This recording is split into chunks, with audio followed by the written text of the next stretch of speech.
નમસ્કાર વિદ્યાર્થી મિત્રો, સ્વાગત છે તમારા બધાનું હિન્દી ગુજરાતી એસેમાં. આજે આપણે જોઈશું દેશભક્તિ પર 10 વાક્ય ગુજરાતીમાં. તો ચાલો જોઈ લઈએ. નંબર 1, દેશભક્તિ એટલે આપણા દેશ પ્રત્યેની પ્રેમ અને ભક્તિ. નંબર 2, પોતાના દેશ માટે કંઈક કરવાની ઈચ્છા, એ જ છે દેશભક્તિ.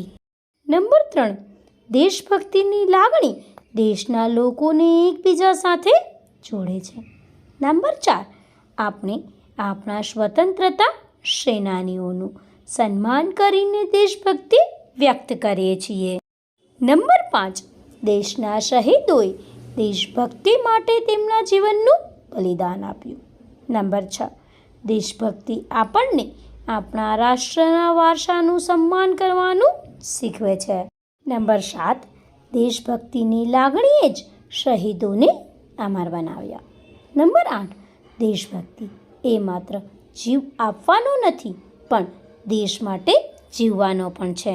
નંબર 9, તે દેશભક્તિની જ્યોત જ હતી જે ભારતને આઝાદી તરફ લઈ ગઈ, અને હવે આ જ દેશભક્તિ આપણને વિકસિત રાષ્ટ્ર બનવા પ્રેરણા આપશે. નંબર 10, સાચો દેશભક્ત એ જ છે જે દરેક પરિસ્થિતિમાં દેશ પ્રત્યે પ્રમાણિક અને કર્તવ્યનિષ્ઠ હોય. તો વિદ્યાર્થી મિત્રો, આની સાથે જ દેશભક્તિ પર 10 વાક્ય ગુજરાતીમાં અહીં પૂર્ણ થાય છે. આ નિબંધ લેખન કેવો લાગ્યો કમેન્ટ કરી અવશ્યથી જણાવજો. ધન્યવાદ.